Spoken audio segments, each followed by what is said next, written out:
What's going on, everybody? Welcome back to another episode of Gaming with the Broscast, episode 250. My name is Harrison. I am joined by my brother Nick. As always, Nick, how are you Let's go. doing on this milestone Monday, baby? Let's go. Milestone Mondays. I'm good, man.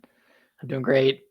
Got a lot of stuff to look forward to. Yes, this man. month. We are heating up. It's been a dry January, if you will. No pun intended, with it actually being for a lot of people. But yeah, there hasn't really been a lot of games. So this has been a perfect time for people to kind of catch up on their backlog and stuff like that. There's a couple, I still got to play Zelda.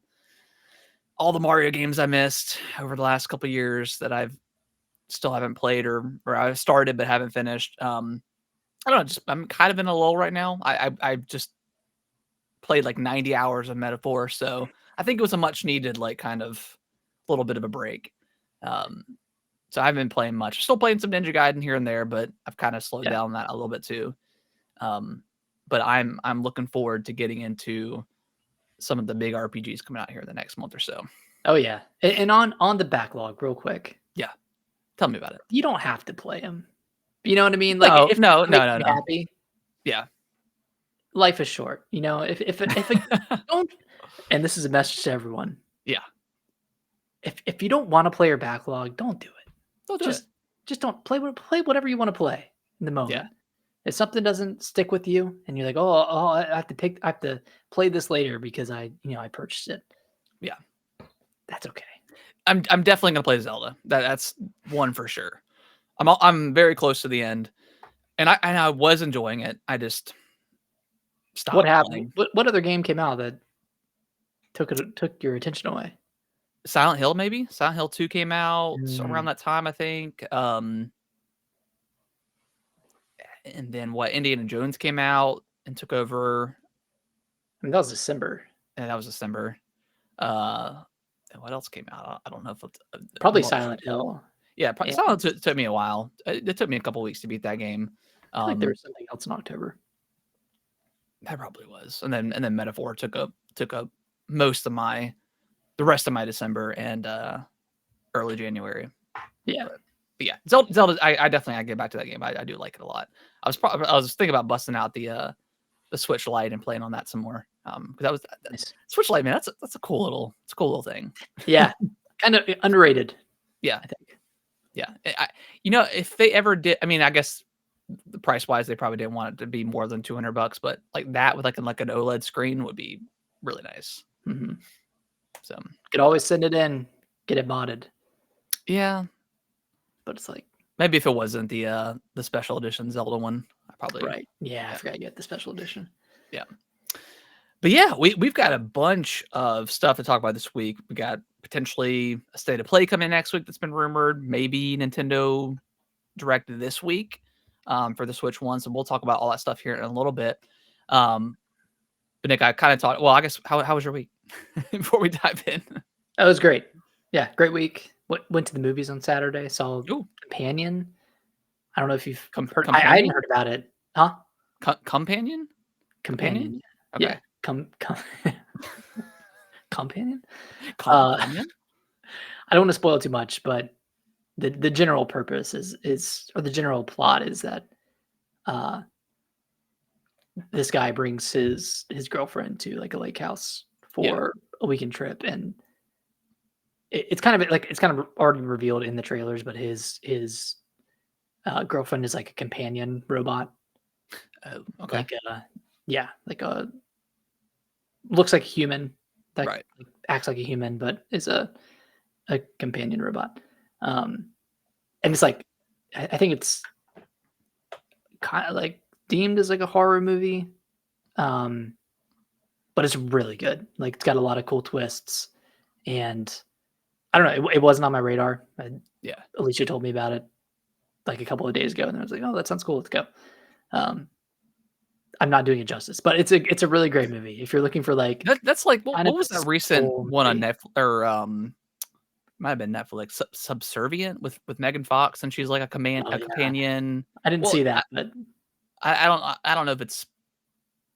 No, I think that's what she is. She's like some sort of robot.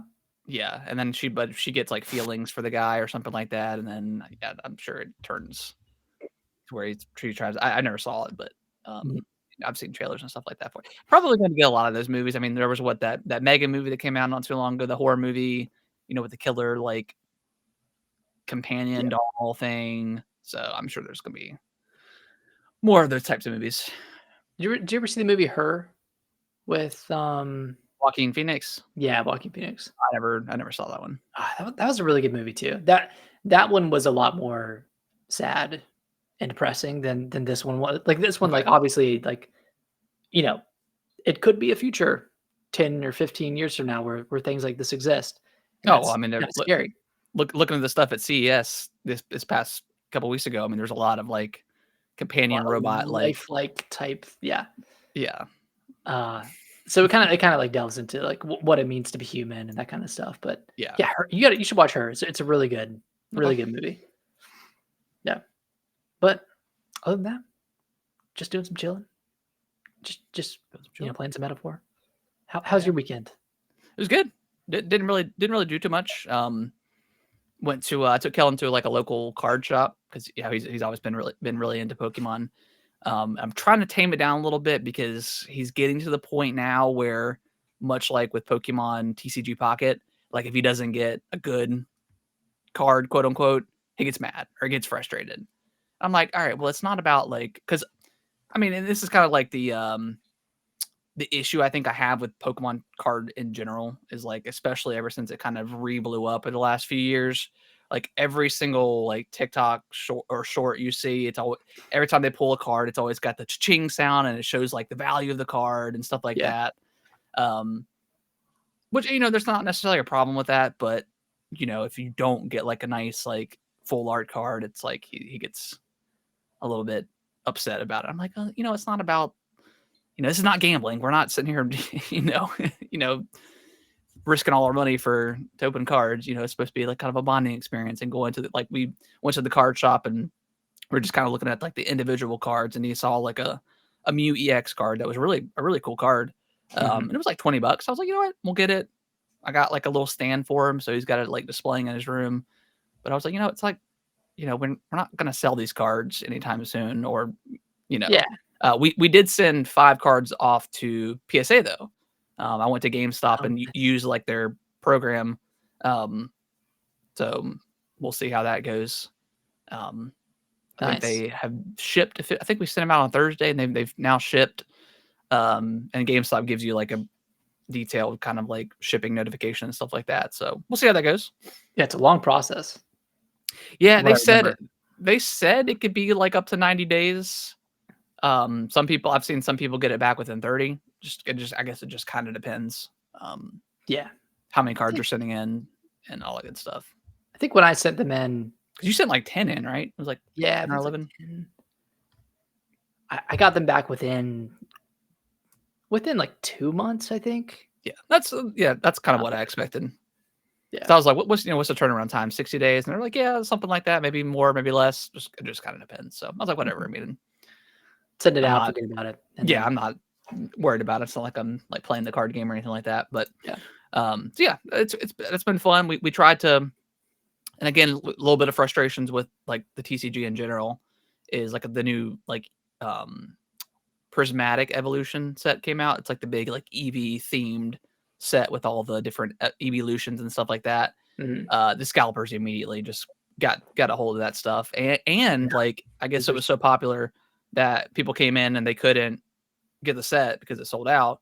They bought like everything, so the entire store. I think I talked about it last week, but the stores were completely yeah, wiped.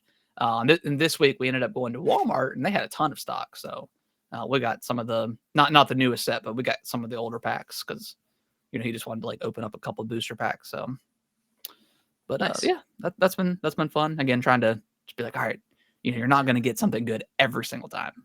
Yeah, I don't know how you like. I don't know how you rewire it, right? Because Yeah, like he sees it, right? Like he sees the videos of people yeah. drawing the cards, yeah, and then the monetary value shows up, and like obviously they're only posting the videos with the good cards in them. So you think Well, we you we follow this one guy that's pretty good. He doesn't like hit all the time. Um, okay? like you may have seen it, but he's like he gets like a lot of like the older booster packs, so it's like, should I open it or should I keep it sealed? And then he'll go through it, and then if it's like a bust, he'll be like, oh no, should have kept it sealed or something like that. Like he has like a Yeah. little jingle around it. It's a lot of fun, and most of the time he doesn't hit. But yeah, I don't know how to like walk that fine line, because you want to get the good cards, whatever, but it's like It's about the you're just experience. not gonna you're not gonna do it every single time. So that's a little bit tough. Yeah. And the same thing with like TCG Pocket, and that's really kind of where it stemmed from. Is like now we're to the point like you know in the new set at least, I've gotten a lot of the cards now. So even now, like I'm not getting a lot of new cards, let alone the full art cards or like the gold, whatever. So now it's like, Mhm. oh, this is garbage. I'm like, well, it's not garbage, because like I actually play the game, and these cards are actually really good. That just because they're not holographic or whatever, but it's hard to teach Right. that.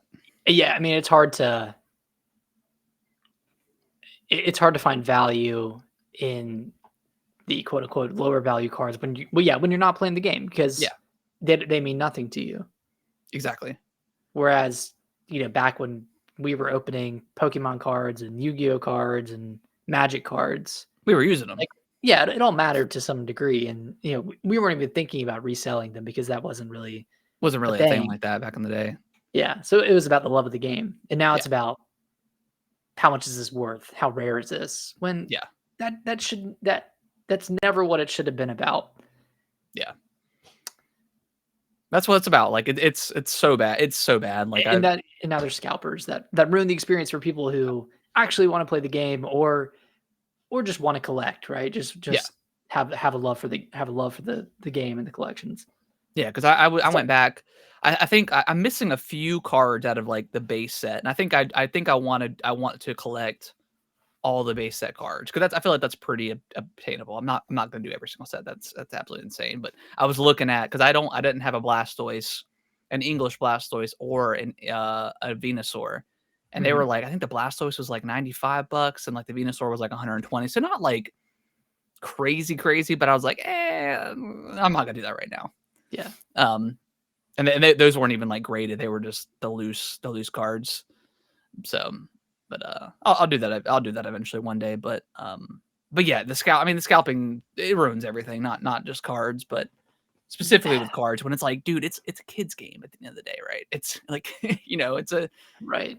it's like, yeah, it's fun playing as an adult, but like, we didn't have to deal with that when we were kids. We could just go into a store and they had They had hundreds of good packs in stock. just like the regular like aisle to cash out. And now it's like it's hard to get a lot of that stuff.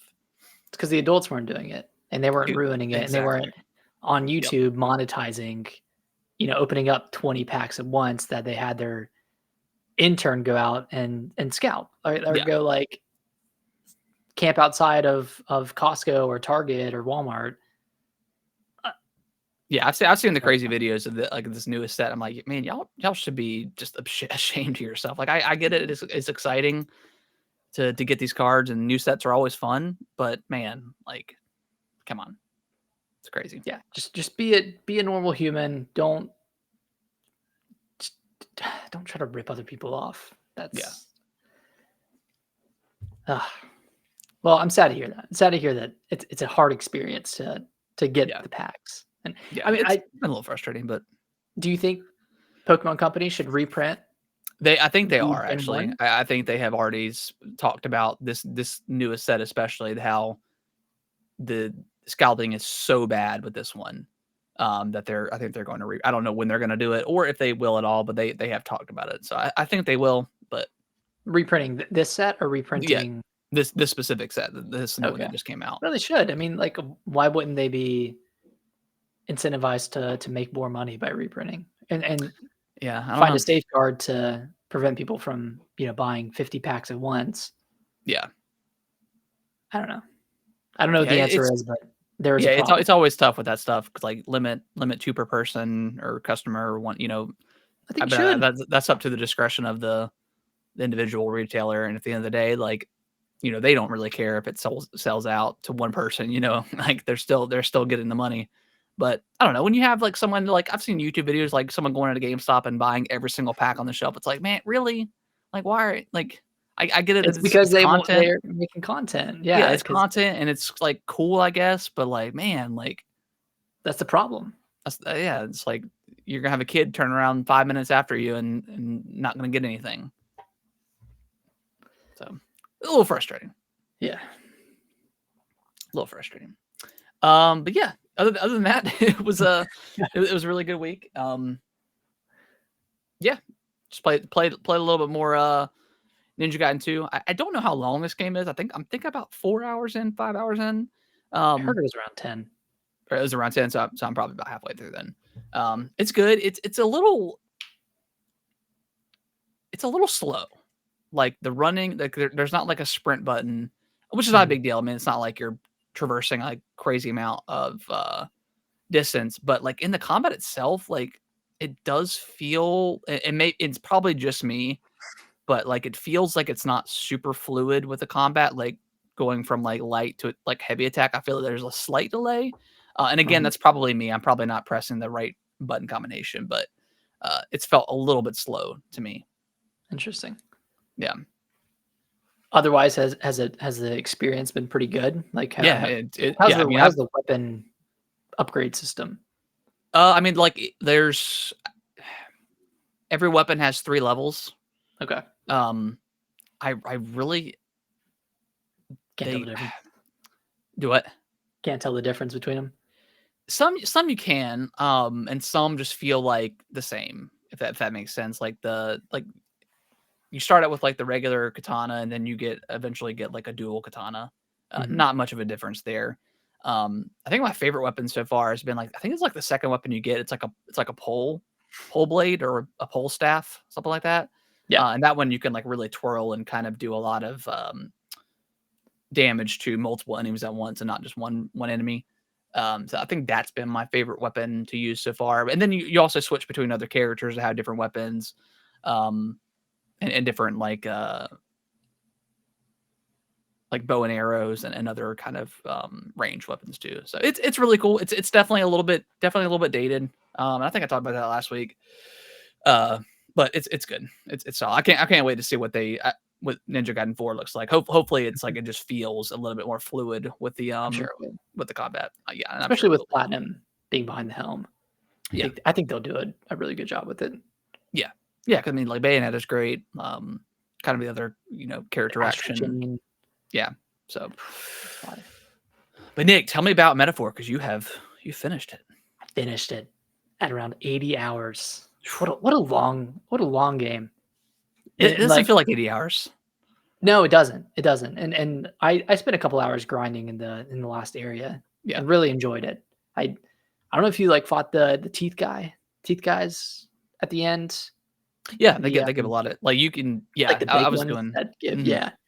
And then once I got a high enough level where I could take out some of the other enemies that spawned at like the magma crystals, like without having to go into combat, I grinded there for like an hour and yeah, that's some of the best like 2 parts. levels. Yeah, it was really fun. It's super satisfying to get a bunch of those. There's like hero leaves and just upgrading your archetypes. I tried to upgrade as many of the heroes or as many of the main characters archetypes as I could. Because you get so many of those items like doing the combat from like the overworld. Like you could really like forever grinding there. Yeah, you could. I mean, yeah, you really could. You could probably level up. It would take a while. But yeah, that's where I did a majority of my grinding was right in that area.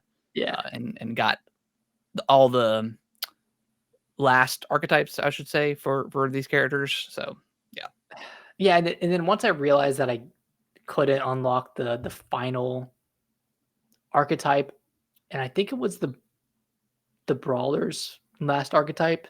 Yeah. Because I think I 2 characters I didn't get to level 8. One of them was one of the party characters that I had talked about earlier that I won't spoil, and then the other one is Katharina, pink hair. I don't think I got her all the way up to 8. I think I got her up to 6, and I didn't unlock her last archetype. Yeah. was like, well, I can't unlock everything for the main character, and I know there's some sort of secret behind that, so maybe I'll do that in the next playthrough, or maybe Yeah, I'll pick up the Switch 2 version and play do it the there. definitive edition or whatever it is. Yeah, We need to do a spoiler cast for this yeah, game, we or, definitely do. or a review, whatever we want to call it, where we just go through, everything we loved about the game, all the main story beats, that kind of stuff. Because Yeah, there's a lot. There's a lot to unpack. There's a lot of fake out moments. There's a lot of, kind of jaw dropping moments, a lot of revelations throughout yep, the game that I think would be really fun to talk about, but wouldn't want to do it here and spoil it for anyone else who hasn't played it, because I'm sure there are a lot of people who are still making their way through this yeah, incredibly. yeah. If you got it for Christmas or something like that, yeah, I'm sure there's a possibility you still could be playing it because it took me a few weeks to beat it, and I was playing a pretty big chunk a night, sometimes longer on like Sundays and stuff like that. But Mhm. yeah, we definitely do this game. I mean, again, if you're a JRPG fan, I think this is like a must play. It is such an incredible um, video game in general. It's one of the best games I've played in a long time, Yeah, and I played a lot of de- good ones. definitely my retroactive best game of 2024. Yeah. So If okay, we- so saying that, where do you think this would have landed on your game of the year top 10? Number one. Number one. Yeah, Okay. I like Yeah. not even close. Yeah. An easy number one. Yeah. And honestly, like looking back, and I know we had this podcast like a few weeks ago, I would probably move Indiana Jones down one or Okay. two pegs, Okay. and maybe bring up Astrobot or Silent Hill to the number, like the new number two spot. Do you think indie was like a really a true recency bias thing for you?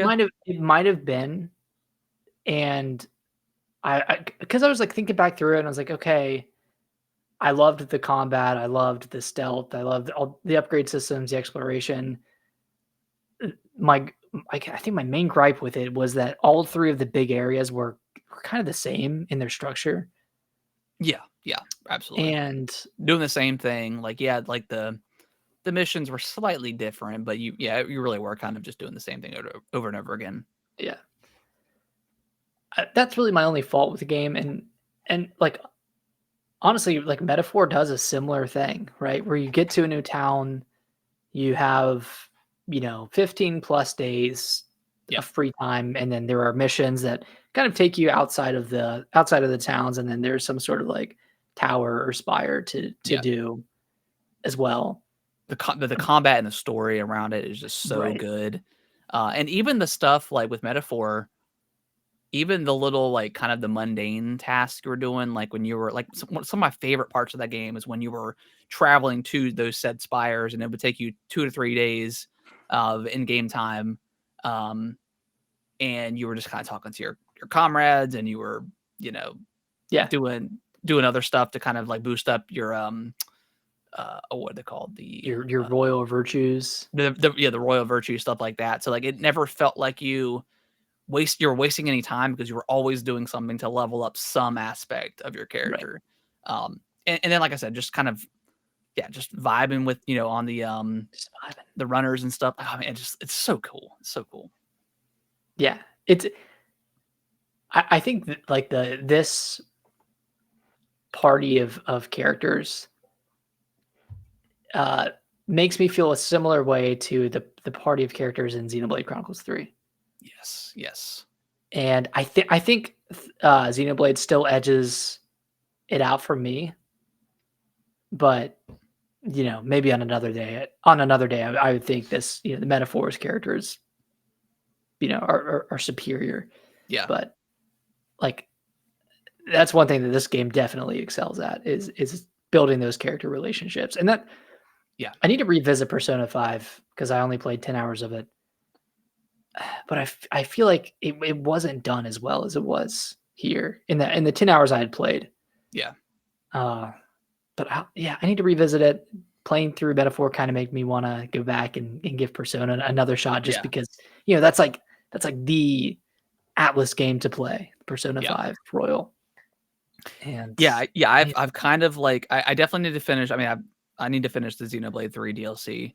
oh But yeah, now like I kind of want to go back and like do 1 and 2 and get through those. I've just been really I into mean, like a JRPG X is mode. coming though. X is on the way. I've got that pre-order with Best Buy, so I'm excited for that. I forgot I did pick up something this weekend. Lord of the Rings: The Third Age on the GameCube. Wow. This is one of my favorite RPGs. It is so good, and it's so cool because like I forgot, but like it's got 2 discs. Like Damn.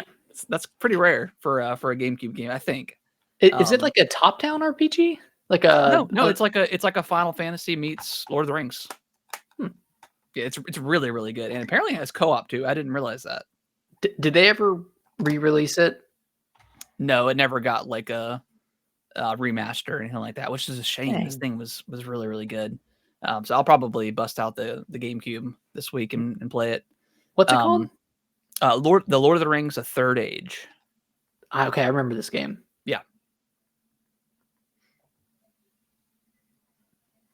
But yeah, you play as characters that weren't in the movies. Well, actually, no, that's wrong. You do play along aside some of the characters like Legolas and stuff like that. But you kind of make your way through the trilogy of the original 3. Oh, it's turn-based. Yeah, turn-based. Yeah, it's like Final Fantasy. Oh, that's cool.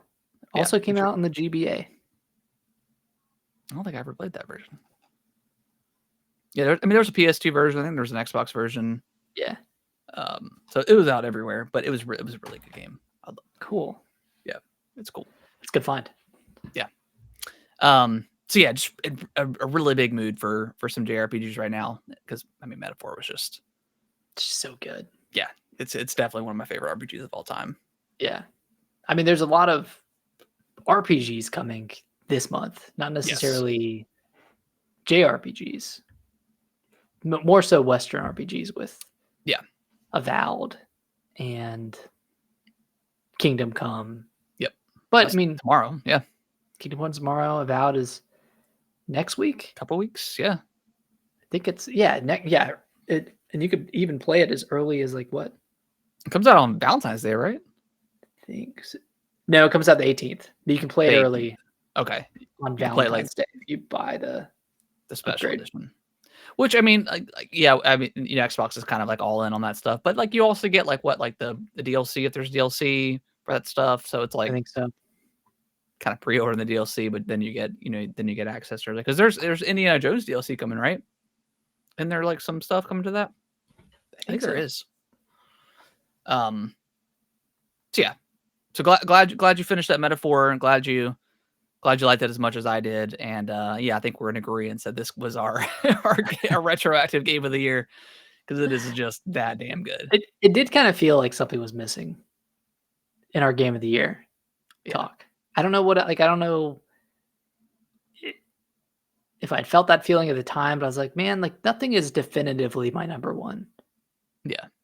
Whereas that's normally the case. Like 2023, Tears of the Kingdom was definitely number one. 2022, Elden Ring. Yep. I mean, there's normally something that like stands apart from the rest.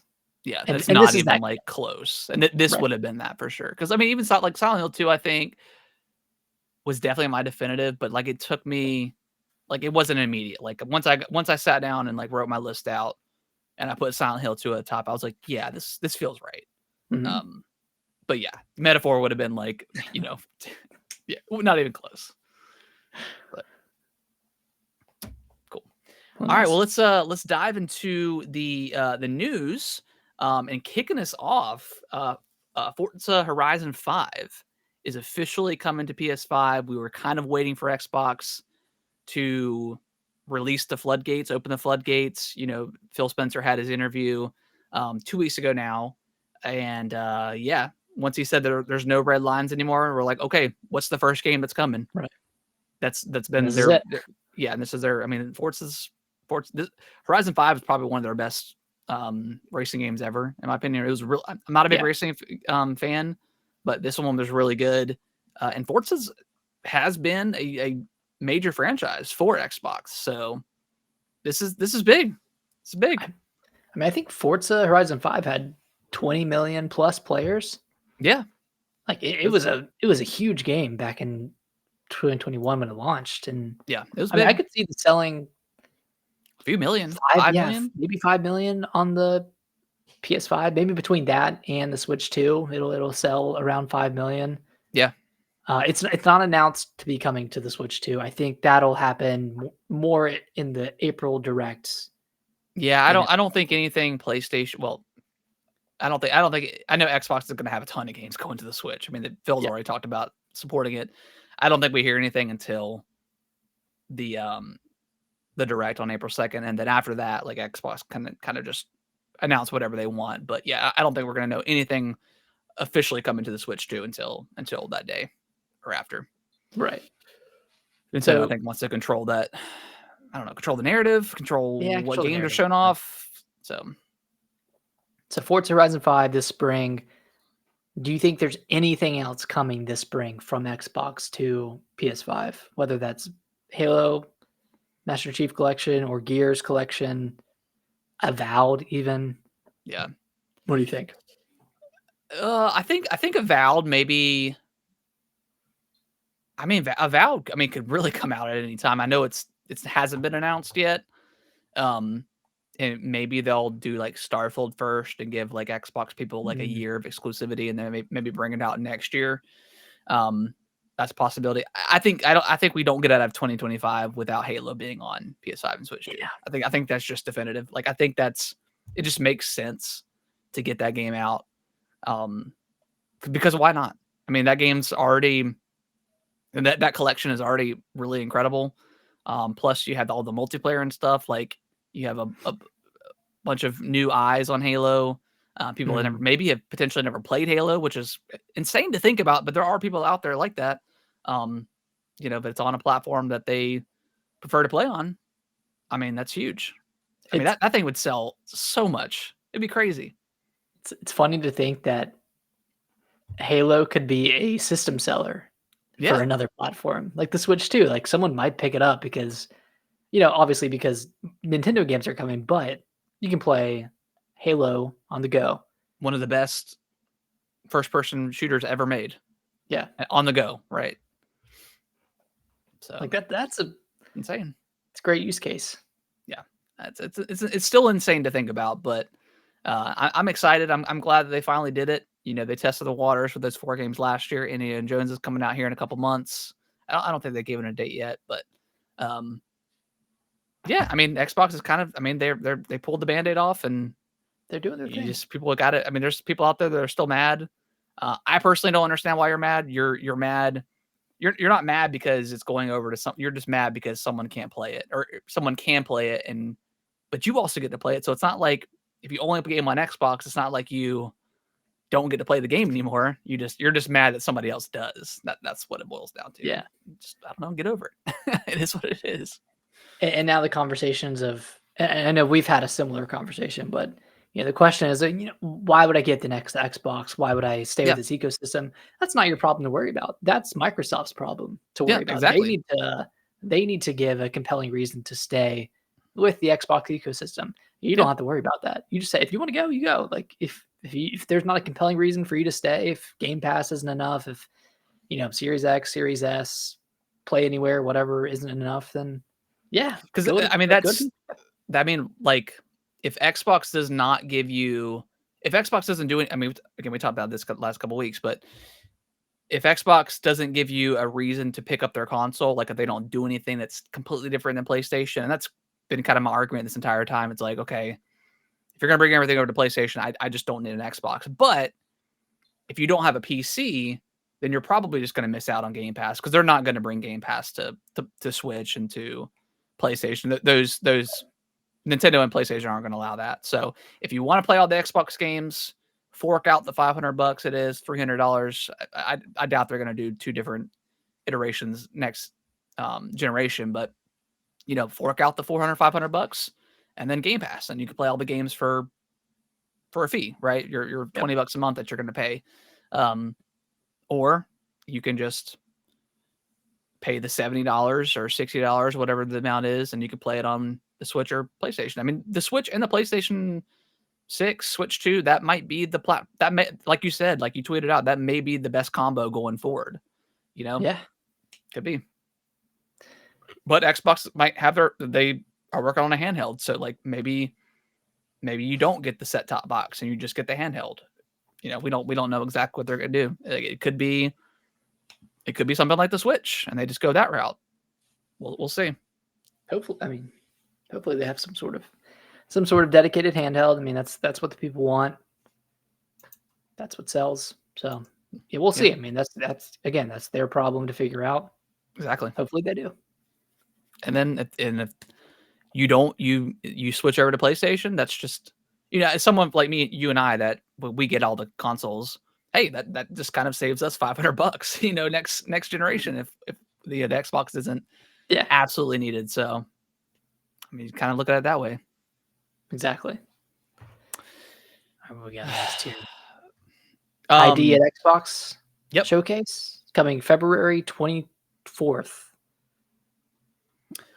Did they say what this is? So yeah, I got the. So this is going to kick off IGN's FanFest 2025. Okay. So it says ID Xbox is kicking off IGN FanFest this year with an exciting new showcase on February 24th.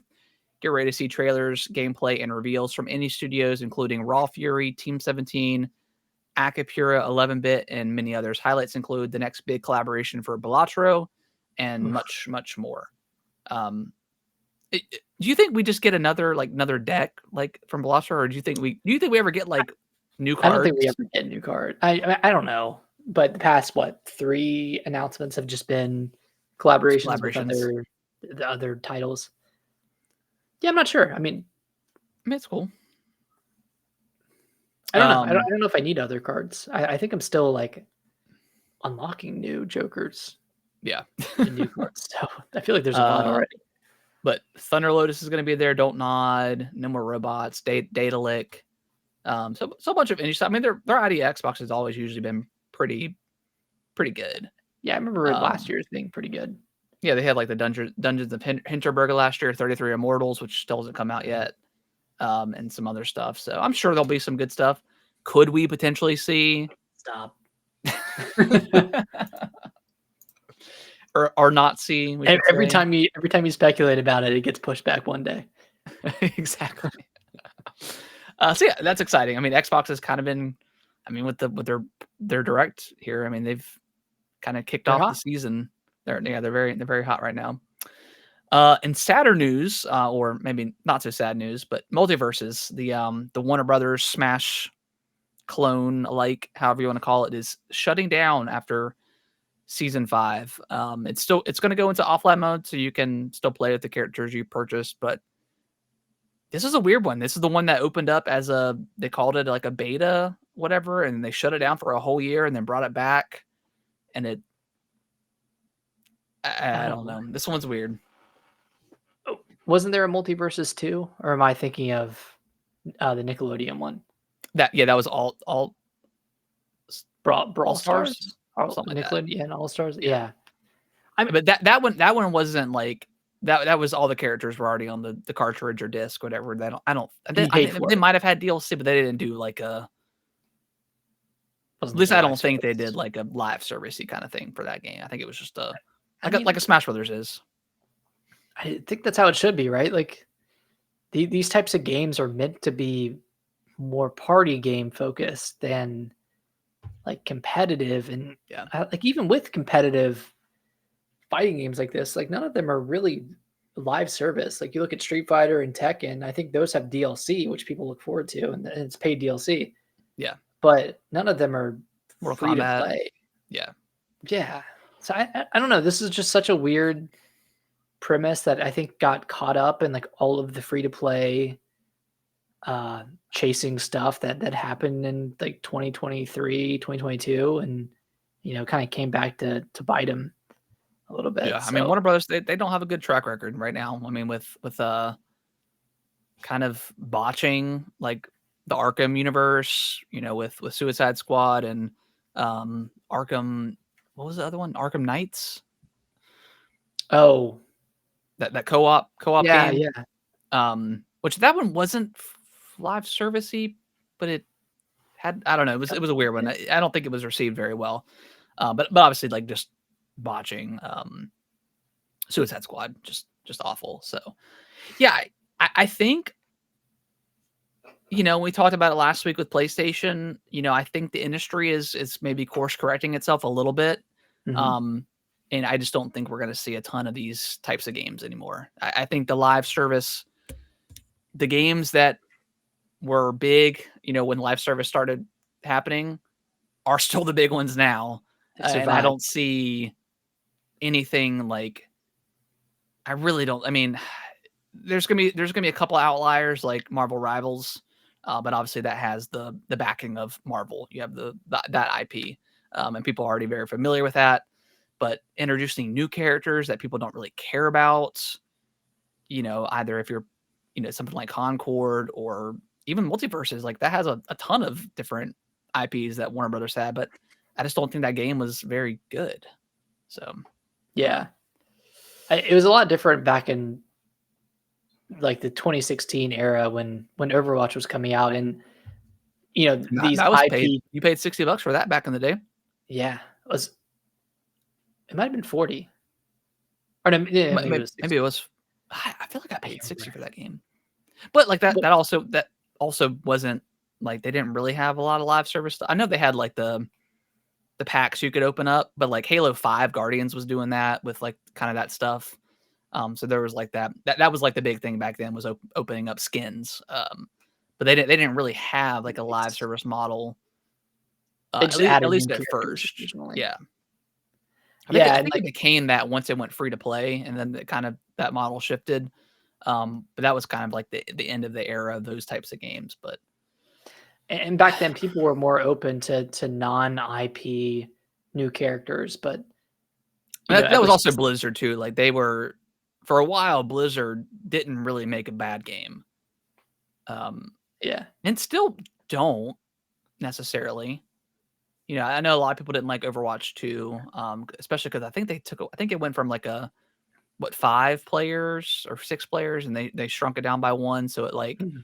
a lot It of kind of ruined the dynamics. a lot of the esports teams lost. They lost a player because of that game. Um, so I don't know. Yeah, again, I think the industry is kind of shifting now. PlayStation's obviously course correcting a little bit because of how much money they've spent on all this stuff, and none of Yeah. it's really panned out. So Yeah.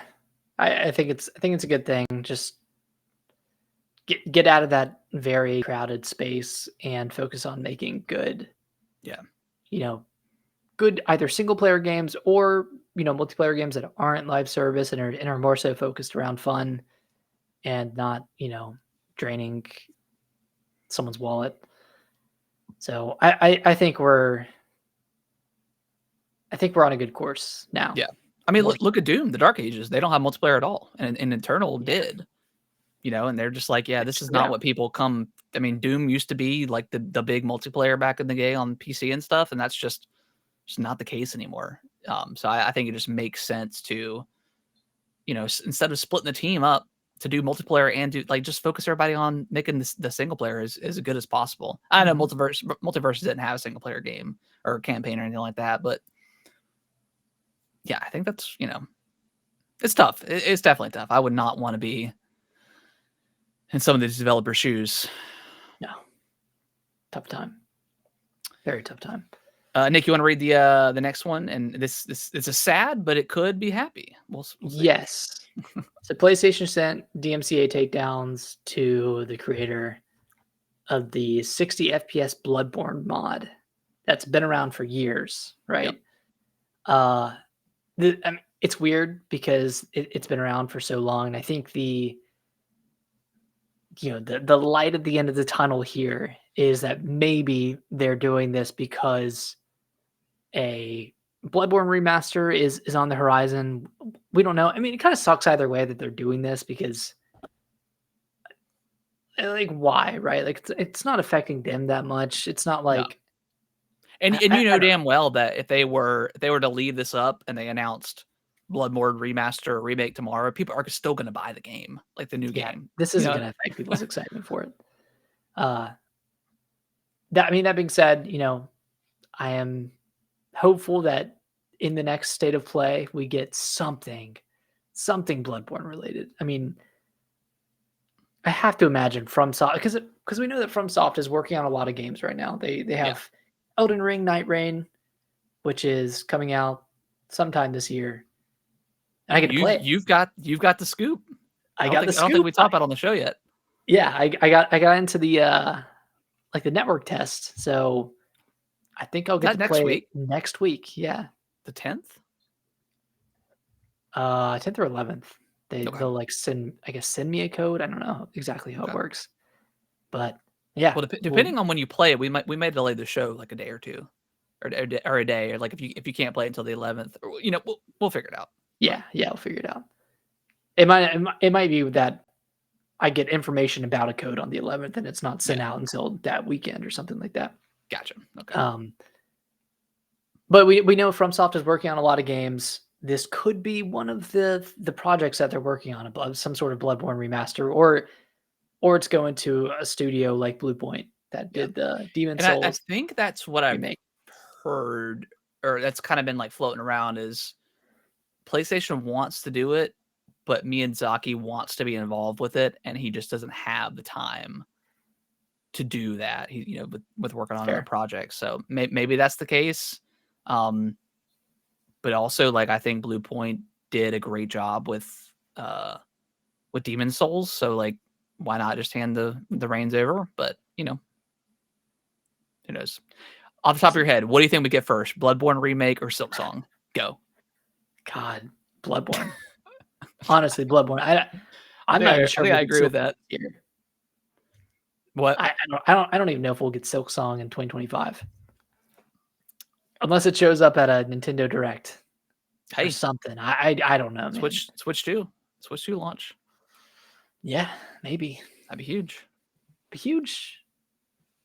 All right, Harrison. Let's hear your grievances with TCG Pocket Trading. I mean, it's not just me. I mean, I know it's been kind of all around the internet. But okay, so we break it down. Pokemon, the trading. I emphasize trading. Card game Pocket. But let's go back to the trading aspect. So this was not at the launch of this game. For whatever reason, they probably didn't want people trading immediately because they wanted to build up. At the end of the day, it's a gambling game. You're either going to spend the money and potentially get cards or not get cards. So they kind of want to, they want to get their money and all that stuff. And, most people probably just opted into just doing the 2 daily free packs you get. A lot of people probably also paid a lot of money. I've spent, probably $30 maybe total in this game, which isn't terrible. So I get the aspect of the kind of the gotcha kind of thing and all that stuff. But then they finally bring it out. You can't trade the alternate arts. You can't trade the secret rares or the gold cards. You can only trade, I think, the 4-star and under, which EX cards are in that mix. So there's a couple of EX cards that I don't have in the last couple sets. Mm-hmm. So it's good. We did trade. So that's very frustrating. You also have to have you have to have point. I can't remember the term they use, but you have to have points in order to trade, which means you have to burn your duplicates that you have, and sometimes and of course the higher the value of the card is going to give you more of the points that you need. So you may only have so many EX cards, but you don't want to burn the EX cards because you want to save those for the people that need them. So it's you're trying to look after your friends and people that actually need these cards, and and you may not have a ton of extra EX cards, so you have to burn all of your other cards, and that takes a while and it may not even get you to the points that you need. So yeah, a little frustrating. It's dumb that you have to get rid of cards in the first place. Yeah, it should just be they should have just put a timer on it, a daily, 1 trade a day, or something like that. one trade a day, and you can pay to increase it, whatever. Like Yeah. you only have one. Yeah, you only have one free trade per day. Something like that. I don't know, but Yeah. at least they're revisiting it, right? Like they recognize that it's bad. They came out and said they're actively looking into how to improve the experience. I'm sure they will have some sort of reparations for people who have been burning their EX cards, like And I like think they I I have. think they gave Yeah. people like a free like one free trade, like the 500 points or something that you need. Gems. Like I can't remember the terminology that they use, but Yeah. yeah, it's a little annoying. Again, like the whole Pokemon is all about trading, you know, and it's just it wasn't there at launch, and I understand that maybe they need to figure it out how they want to implement it into the game. But Mhm. here we are. You know, most of us have probably spent some money at this point, and we just want to get the other 2 or 3 cards we need. We can't do that because it's frustrating. You know, we can't do it because they're the higher, and I get it, like the higher value cards. I get it. Maybe you don't want people trading those, but Why does it matter? why does it matter? But it's all about the cha-ching, you know? It's all about the money. Yeah. So that's a little frustrating for sure. Hopefully they improve it. Hopefully it Yeah. gets better. It just sucks, right? Because like they took so long to even implement it, and then it's a huge disappointment, and too many button presses too. Yeah. Yeah, it's Like you it's have to initiate the trade, you have to review the trade, you have to accept the trade. Like there's just a lot of like maybe I'm being over dramatic, but I feel like there's a lot of amount of times I have to open the app just to finish a trade. yeah. But they'll work on it. But it's They'll cool. work on I it. mean, we both got a card that we needed. Yeah. So we done the trade at least what once or twice now, I think. Yeah, Because I twice. gave you a card that you needed. Mhm. So it works, but it's just a little bit of a It pain works, yeah. to get through the process. Mhm. Um, so yeah, other than that, like I still enjoyed the game. I've noticed, and I don't know if you've noticed in this set, I feel like I'm not getting as many like rare cards. Like I've gotten a Um, lot of just basic cards. I don't know if I've noticed that.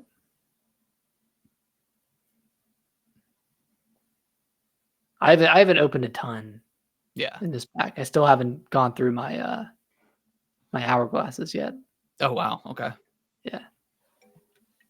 So I don't know if I have a great frame of reference, but Okay. That makes sense. maybe, yeah, maybe they changed the well, if they did, they have to note it They do, yeah. in But detail. it probably hasn't, but it just feels like it's Feels a not little slower. feels a little bit slower for getting the kind of the higher rarity cards. Mhm. But anyways, we'll end on the Nintendo Direct thing. I don't know where this came from. I saw it on Twitter earlier, so I don't I know think this was Nate who's to hate. what's the state of hate for the state of play. Yeah. Okay, so yeah, rumored state of play next week. Well, you know, we already talked about maybe potentially Bloodborne being there. That would make sense since they sent out the DMCA for that. Other than that, like I really just don't have any idea on what could be here. Like maybe a Resident Resident Evil, Evil. something like that. You know? But I don't. Yeah, I mean, we don't really know what's coming this year from PlayStation. We know freaking Death Stranding Yeah, Death and Stranding too. Ghost of Tsushima. That's it. I mean, maybe we see another trailer for Death Stranding and a release date. Wait, does that have a release date? Death Stranding? Yeah. I don't think so. Okay. Yeah, maybe we get some sort of release date for it. Uh, but yeah, I really don't know what to expect from this state of play. Yeah, I never really do with it just says 2025. Okay. And then go see it. Yeah, Yote, we don't know much about. Maybe Metal Gear Solid could be Yeah. there potentially. Yeah, I get a release date for I that could see that one be there. That's not exclusive to PS5, is it? I'm not sure. I don't think so, but I could be wrong. I mean, it's not because that's Konami, right? Yeah. Yeah, And I but don't, I Silent Hill don't 2 think it's was. exclusive. Yeah, I'm not sure if it. No, it's coming everywhere. Okay. PlayStation, Windows, Series X, S. Okay, cool. I bet that comes to Switch too. Oh, I'm sure it will. But yeah. Again, like you said, I don't know what could possibly be here. It's like this is not a PlayStation showcase, so this doesn't. I don't think we'll see like Wolverine. I don't think that's coming out this year. I think that's 2026. I don't know. I'm excited. I want to see something. I want to see something good. I mean, we didn't know about Astrobot, and that came out and ended up being one of the best games of 2024. So maybe they'll have something good here, but probably a lot of third-party stuff. Yeah, I think the biggest things we could see are Resident Evil 9, Bloodborne, and then maybe another trailer for Death Stranding. But yeah, it's so hard to say. Like these are so hit or miss. Very. They're not normally exceptional. So, I'm not expecting a lot, but I would like to see one or two big name titles here. Yeah. All right, and last up, we definitely have the Nintendo financials tonight around 3 or 4 a.m. So we'll wake up with some of the updated numbers for games that sold. Usually they do it by the millions, I guess. Like any kind of like big games that kind of cross like a major milestone or something like that, they'll let us know. For anything that came out. I guess what games came out from October to December? Mario Jamboree, Mario and Luigi, Brothership. So if that crossed 1 million, they'll probably let us know about that. Probably tell us how many Switch units sold in that time. And then I don't know, any updates on other games, like if there's any other, like Mario Kart or something else that had another major milestone, like they'll probably let us know about that. But we don't know if it's this week for sure, because obviously we don't know, because Nintendo hasn't announced anything yet. But there's a rumored February Direct. Financials are tonight, tomorrow, however you want to put it. We could potentially see a Switch 1 Direct this week to kind of get us through until Switch 2. Through the summer, like kind of like they normally do. And we know the Switch 2 Direct isn't until April, so you got to have something to kind of fill that void, because even the April Direct isn't going to cover anything that's coming out in the next couple of months, right? It's going to cover the back half of the year.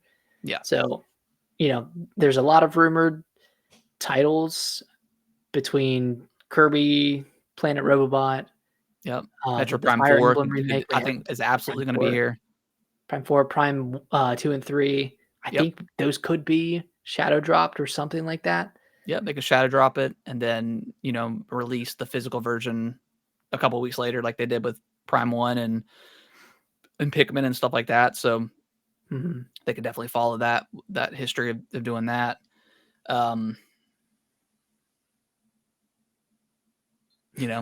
Zelda. I mean, who knows? But maybe Twilight Princess and Wind Waker. Maybe some sort of older franchise that they bring back. They kind of do Fire that Emblem. It's been rumored for forever. Yeah, Fire Emblem 4, which I would love to see. I kind of hope that comes to the Switch too and doesn't live and die at the end of a generation. Yeah. Isn't like there's like a rumored 2D Metroid as well. Maybe that's on the Switch too, but it'd be cool to see like even Samus Returns. Yeah. 3DS game. Get that ported over. That'd be cool. I mean, I would love to see like a Super Metroid remake. Something along those lines. Yeah. I think that's next up on their remakes for Metroid. Yeah. That'd be cool. Yeah. I don't think we see anything Pokemon, because we have the Pokemon Day Direct kind of thing presentation at the end of the month. So we'll see ZA there and whatever else they got cooking up. I would love for them to finally get Pokemon like Red and Blue and Gold and Silver on. Oh my God, yeah. NSO, but I just don't think that's going to happen. I think. Do you think they like remake those again before they do anything? I think there's always a possibility of them doing remakes. Like I would love to see a Gold and Silver remake, but like not in the chibi art style that they did with Diamond and Pearl. Like I would like a I don't know, HD 2D kind of Pokemon game. Like I think that I want them to keep like the 2D. That I thought about it forever, but like I just don't think it's been a great jump into 3D. I just love and it's probably nostalgia glasses, Pokemon goggles on. I just really love those 2D games. Like I could pick up my Game Boy Color right now and play through all of Blue and Red just because I just love those games so much. But yeah, I would love to see a remake of Gold and Silver. I don't think we'll ever get the Pokemon Let's Go Kanto or whatever the Gold and Silver one is. I think that was kind of one and done with the Switch. It was good. It was fine. It was good. It was solid. Yeah. But that was kind of like back in like the Pokemon Go craze too. So it's kind of meshing with that game. Yeah. Yeah, because I think you could like bring over some exclusive Pokemon from. Yeah, I think you could. Something like that, and then bring it into Pokemon Home and vice versa. So that was definitely cool. Like it was definitely a fun game.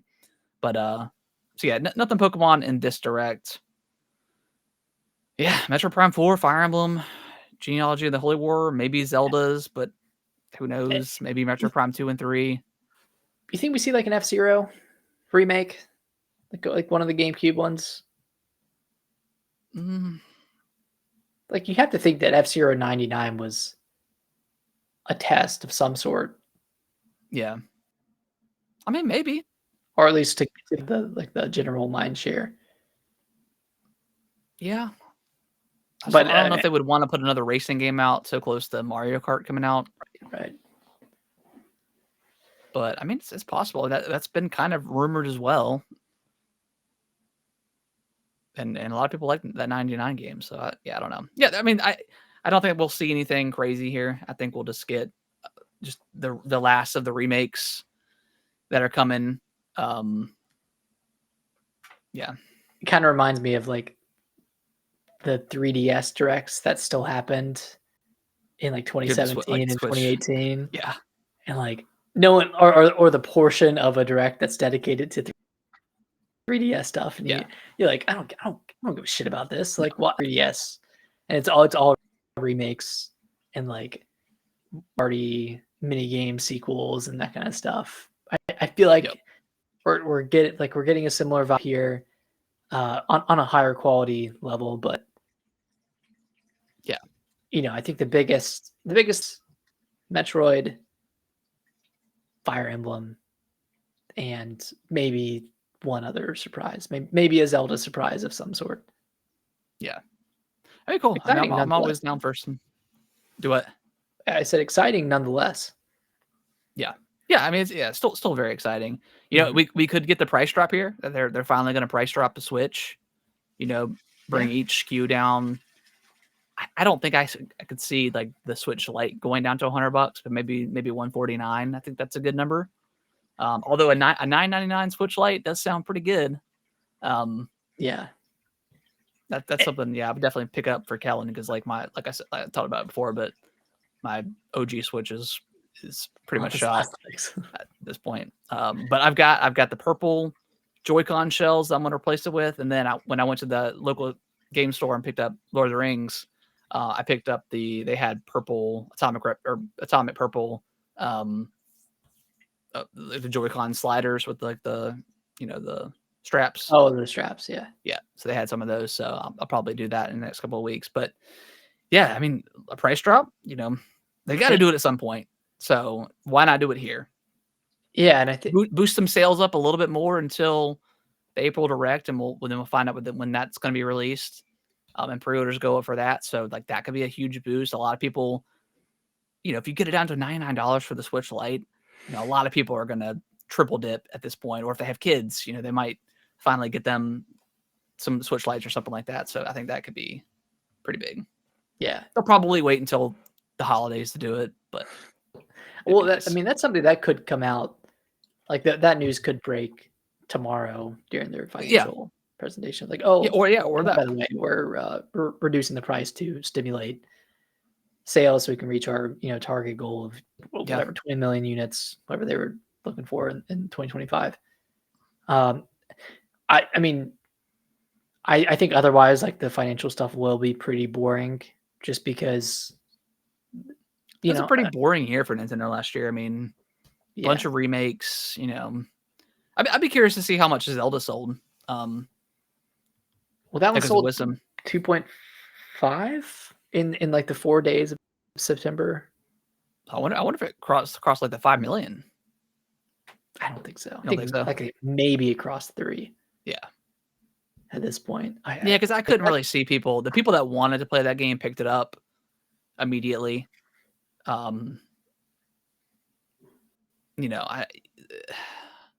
don't know, like word of mouth. I don't think is going to do anything. I mean, they could have gotten some decent holiday boosts, sales for that, but yeah, you're probably right. Maybe 3 million plus, 3 million, 3.5.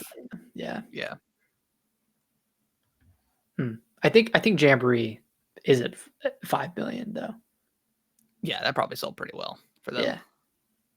And Mario and Luigi Brothership maybe cracked 1 million. Yeah, I 1 million maybe. I hope it does. Like I hope they continue on with that franchise and continue to improve on it, because I did like that game. Yeah. It just dragged on. It dragged on longer than it needed to. That's the problem with all, like, in my opinion, all these RPG games for Mario. They just kind of are just a little bit too long in the tooth for me. Mm-hmm. It's coming up playing 80 hours of Metaphor. Oh, the exactly. 35-hour Mario game felt too long. Yeah, but with Metaphor, like I didn't want the game to end. That's how invested I was in that story and the combat. Like everything in the game just clicked for me. Right. Where I do like the games, I like the gameplay of the Mario games. It just, at some point, there's always a particular area or something that just drags on, and then it just kind of throws off the pace for me, and then like I'm just ready to be done. Whether the game is too long, again, I think most of the time it just happens to be like a certain area that I just didn't love, and that particular area just happens to be like the longest area as well. Yeah, I mean, kind of like, the Coliseum area with Paper Mario, the Thousand Year Door, like that took forever. Oh, dude, that was 20 rounds is crazy. Like that, and I think I stopped right after that level, maybe, or maybe went one more after that. I can't quite remember. So yeah, just so, like, that was like horribly slow. Yeah. And I feel like there's just something like that all the time in like every single one of these games. I wish, just thinking about a Metaphor again, and what made that so compelling on the combat side, and it was definitely like the archetype system. I would love for a Mario RPG to have some sort of class system similar to Final Fantasy or Metaphor, where you can customize your character beyond like increasing their strength or their defense or their agility, like, and their moves aren't based on, like, once you unlock the class and unlock that specific move by leveling up that class, you can then take that ability that you liked or attack that you liked and bring it onto another class. So like you never feel like you're stuck or locked into a certain class. You can kind of pick and choose what you like and kind of build your own perfect class. Obviously, like, mana and strength will obviously matter depending on what class you pick, but you never feel stuck. Like, so it really allows you to experiment when in other games where if you're locked to a certain class, you're like, well, I really like the mage, so I'm not going to mess around with the paladin or whatever the case is. So, yeah, I would like to. Metaphor. I would like to see them do something like that. God, too good. So good. So yeah, I mean, yeah, I think I would be very excited for a Nintendo Direct. I feel like it's going to be a pretty safe Direct. We're not going to get a lot of new stuff here, just a lot of remakes and stuff like that. But the remakes are still exciting. A new Fire Emblem game is great. Potentially Zelda. They've got to get Metro Prime 2 and 3 out before 4. I think that just doesn't make any sense for them not to. So those could be on the horizon and playing relatively soon. So if this does happen and they release these games within the next couple of months before the April Direct, or maybe maybe in April and then maybe a little bit into May. I mean, with the Xbox presentation and us getting all those games, plus all the third-party stuff, like there's so much we're gonna be playing.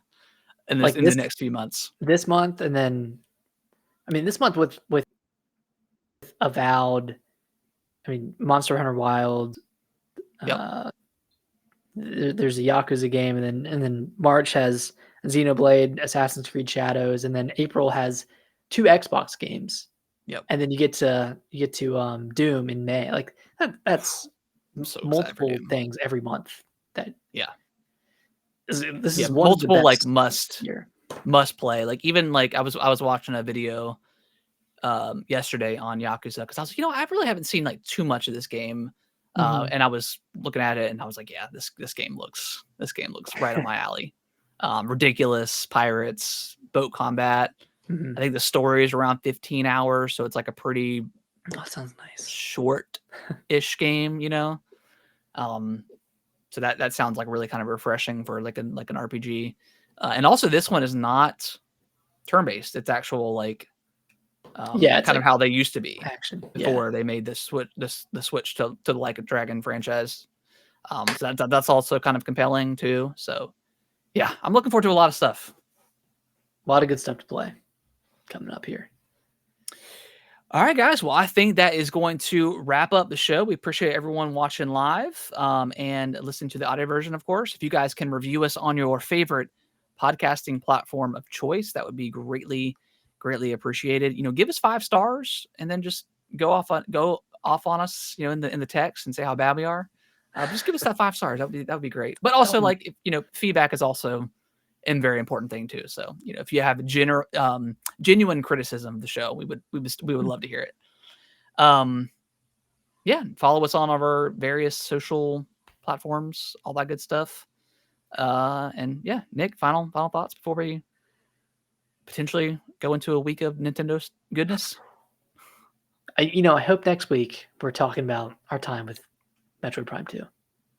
Hey, that's Metroid Prime 2. Maybe some Elden Ring, Night Rain from you. I mean, it could be. I'm excited for that one.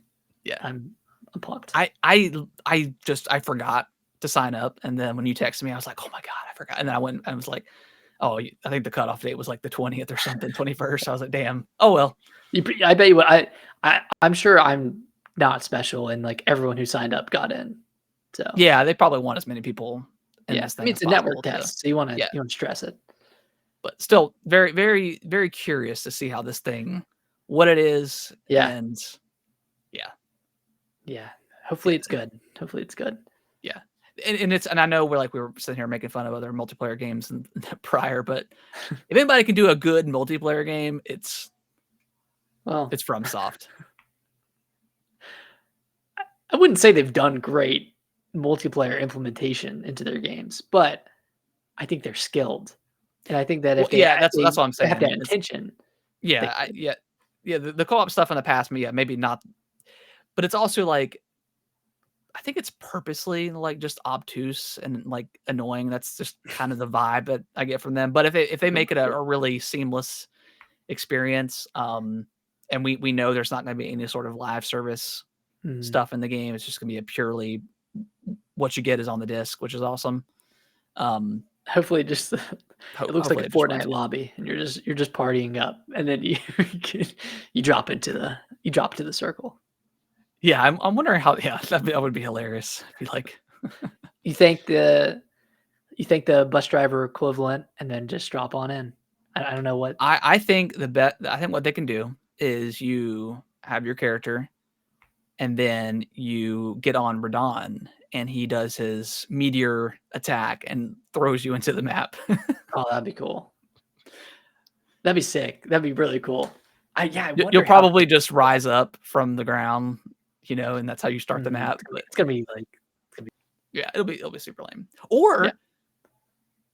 Or you have the lobby, right? That you're in with your players, and then when you're ready to jump into the map, you go initiate. Like what's like the car esophagus enemies that like with the blades, and they have the wheels, and they trap you, and then like that one will take you to the manor.